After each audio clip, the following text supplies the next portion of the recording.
Hi, I'm really excited to be here, so I may be a little jumpy.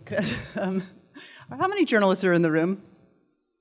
Okay, now I can relax. I have my people. Okay, and you're going to see me going like this today because that's my clicker. So it very much reassures me to see this room full of people who are passionate, as I am, about transparency in public records. This is crucial to our country's future. It's probably crucial to global fairness. As some of you know, I'm very passionate about transparency. I'm like an evangelist about public records, and it's pretty cool to see everybody else feeling the same way. Let's see if this works. Oh, go back one. There we go. Okay. This is Tunis, and this is a sunrise over Tunis on October 19, the morning ahead of its very first election. And I show this to you just to let you know that in North Africa and the Middle East, the movement toward transparency is so inspiring and so powerful and should remind us all not to take for granted what so many people are fighting for. And I thought this was a very fitting image because the only way for democracy to bloom in these countries is for the sun to shine in. And I love the word sunshine laws and have explained this around the world, these freedom of information laws, these access to information laws, the idea that the public oversight is what's going to hold the government accountable really happens. And I'll be walking you through some situations where I can show you again and again, this is really what happens. Who's getting money, who's getting contracts for land or resources, why decisions are being made and who's influencing them. The Sunlight Foundation showing it's anybody who wants to see who's giving them money is actually a very powerful tool. I wish I could know this about many other nonprofits because then I would understand why perhaps they're working with particular agencies or contractors. As democracies emerge, a number of them are pushing for freedom of information laws, and there's a shift going on all around the world. And I want to show you next a very brief clip from Morocco, just so you can see, just after they adopted their freedom of information law, what they were trying to do to bring their public along with them. ما بغاوش يعطيوني واحد الوثيقة إدارية.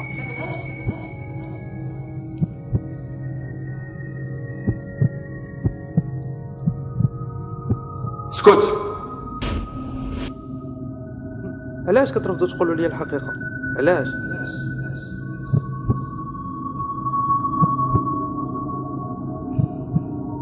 علاش بغيتي تعرف؟ علاش كيخليوني نتسنى بلا ما يقولوا لي والو؟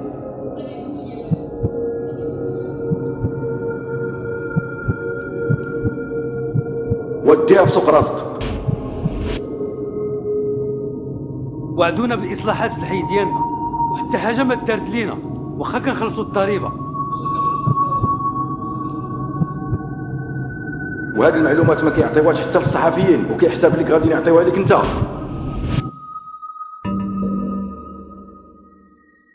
علاش غنسكت علاش؟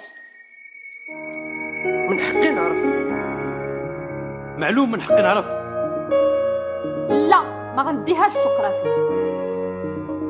بركة مسكتة. الوصول إلى المعلومة اللي كتخص الحياة العامة هو حق مشترك ملك لكل المغاربة. من حقنا نستعملوه. نسولو عليه. نطالبوا به. ونطبقوا حنا. دستور جديد الفاتح يوليوز 2011 كينص في المادة 27 على أن الحصول على المعلومة العمومية حق أساسي مضمون لكاع المغاربة. نستافدوا من هذا الحق، نسولو، نطلبوا، نعرفوا ونطالبوا به. طبع ضمانتك في الحق الوصول للمعلومة العمومية. تمنعات عليك معلومة عمومية؟ رمي السكاتة، توجه إلى الموقع الإلكتروني ممدورينج.com وبلغ باللي رفضوا لك المعلومة.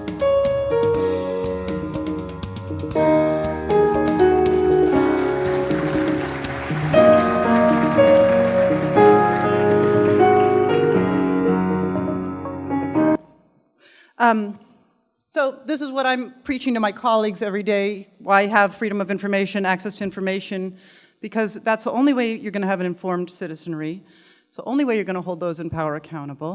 Greater transparency, though, in government, it's always going to be a fight to get information that they don't want us to have, whether it's going to be fighting against excessive fees to get paperwork or fighting against excessive delays.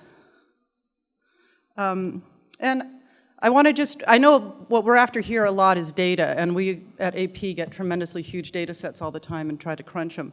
But, you know, it was the photos of coffins coming back from Iraq that were a powerful image that we had to really fight to get those images. We've used Freedom of Information to get video of President Bush joking about Hurricane Katrina before it hit New Orleans. Of course, there's audio recordings, 911 calls before September 11th, as well as after. And of course, there's the spreadsheets, the data that can tell us everything about drinking water safety to deportations in the United States. This is a map of countries that have freedom of information laws, and the dark ones have comprehensive laws, the medium have national regulations, the light are they're thinking about it, and the white are countries that have no law or nothing constitutional. As recently as 1960, there were 2 countries in the world that had freedom of information laws, and they were Sweden and Finland. Colombia actually had something in their constitution as well. The US adopted its law in 1966, and by 1990 there were 14 countries. By 2000 there were 46 countries, and by 2010 more than 90 countries. And I had to figure it out myself, but there's close to 200 countries in the world. But the 90 that now have laws, and actually today there's 105, represent all the biggies. For the most part, Brazil is still coming along, and Egypt is still coming along. But China adopted a law.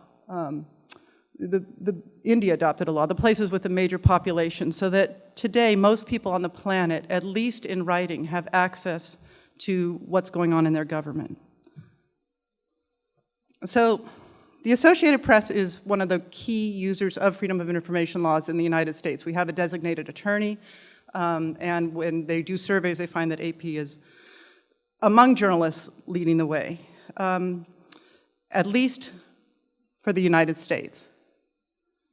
And so a few years ago, I started arguing that AP was in a unique position to test these international laws and start using these international laws as well. And my editors agreed. And so we decided that we wanted to ask one question in 105 different countries, and we didn't want it to be a throwaway. We didn't want this just to be kind of a research study. And so we asked how many people have been arrested and how many people have been convicted as terrorists since 9/11. Now, prior to 9/11, most countries did not have anti-terrorism laws. Most countries adopted them under pressure from the United States or the United Nations, and there was never a clear definition of what a terrorist was. And so we were curious to find out who's been arrested, who's been convicted, and what was the situation in their case.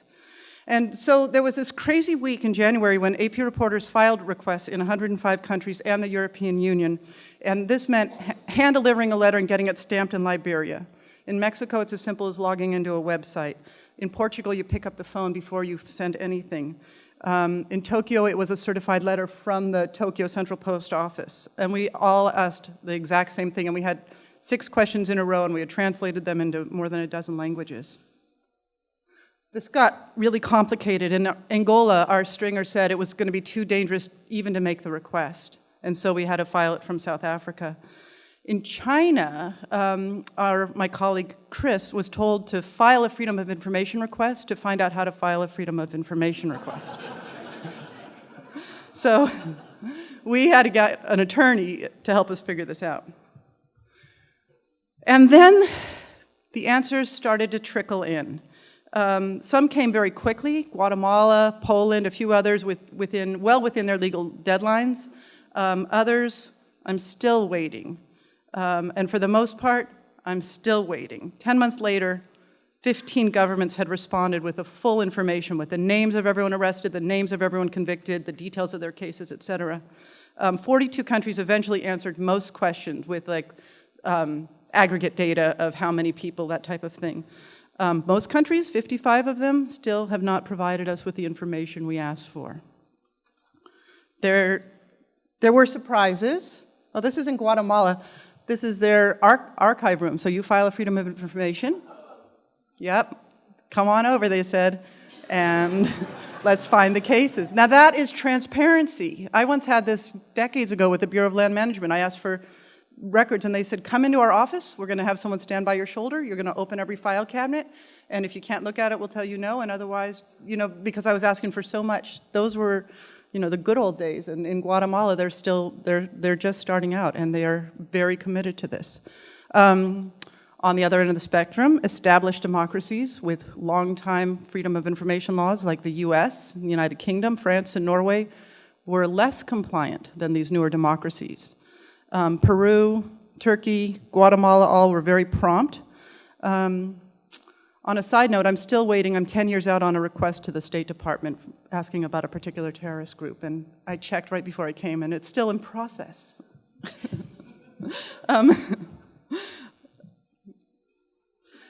Bottom line, one thing we found was that the promise of transparency is not being met, and so it's going to take advocates like all of us to change that. On paper, more than 5 billion people have the right to find out what their government is doing behind closed doors, and all too often that's not happening.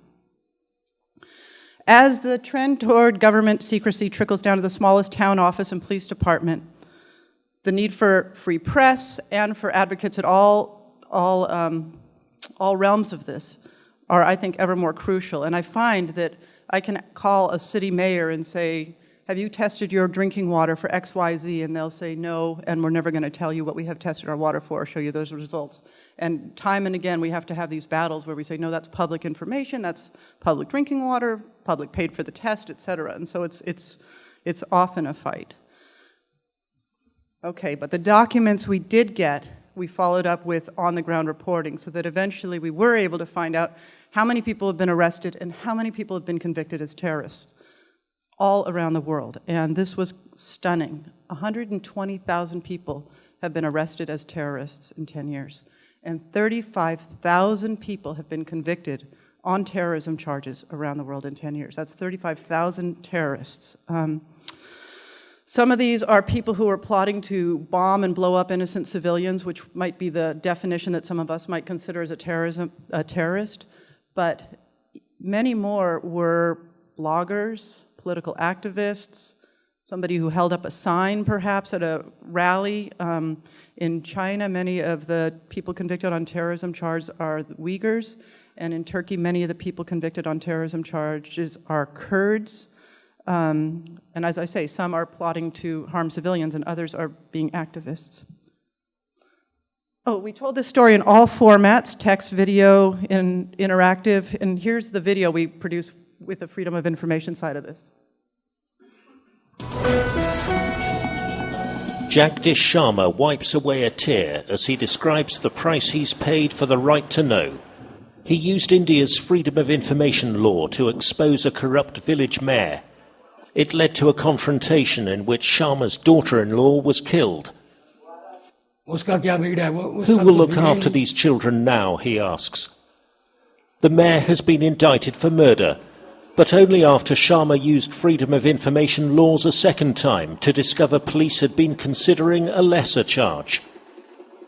One case among many revealed in the first ever global survey into whether freedom of information laws work. In more than half the countries surveyed, they don't.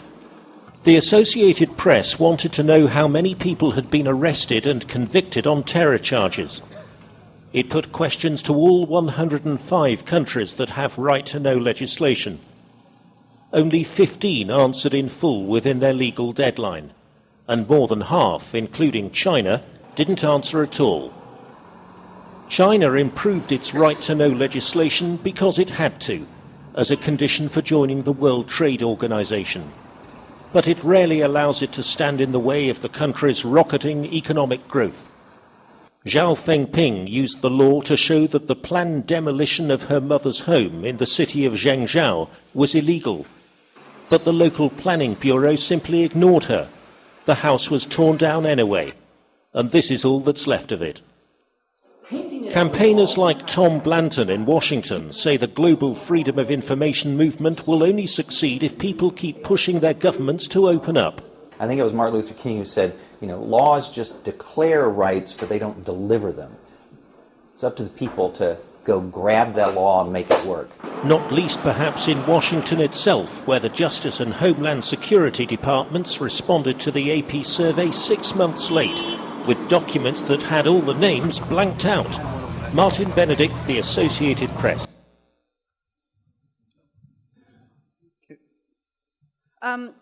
We told the story in video, as I said, and we also, in the spirit of transparency, put everything up on the cloud that we had received from every country in many languages. So here's, every document went up. We had from Chile, Jordan, North Ireland, Germany, and many more. And they're still there. We also put everything up on Facebook, and it's still there. And that was really just the beginning, because it became a bit of a not a one-time deal for AP, but a mission for us. So you can click through these, a couple of them at a time. But in every country that has a Freedom of Information law, we invite readers on our Facebook page to recommend what we should be requesting. And we actually have been making these requests and telling stories with the findings. Whether it was this year Marilyn Monroe's FBI file, we got a whole lot more of it unredacted, to Nigerian oil well leases that somebody suggested we request, and many more. And of course, most of all here in the United States, our most frequent target. But if you keep clicking. So in the US, most recently we've used it to show who's deported after immigration raids. What's happening to wild horses and burros that run on open space, Bureau of Land Management land. Who's enforcing or not enforcing, failing to enforce child labor laws here in the United States. In Honduras, last year there was a prison fire where 300 people were trapped inside and burnt, and working with a colleague, we immediately filed a request, and within a week we were able to report that most of the people in this prison had not been convicted of any crime. They were awaiting trial or just being held. In New Zealand, we used it to explain why Kim.com has not been extradited, what decisions were being made to not extradite him. In Japan, we used their public records laws to show what authorities know about, what knew in advance about the nuclear dangers and earthquakes. In Mexico, we've gone to Presidencia and asked them for their numbers on total deaths associated with the war on drugs. Germany, Italy, Poland, Spain, trying to find out if those countries are involved or were involved in extraordinary renditions. And I end here, just that information can enlighten a lot of powerful movements, and so I have deep respect for all the work you're doing. Thank you.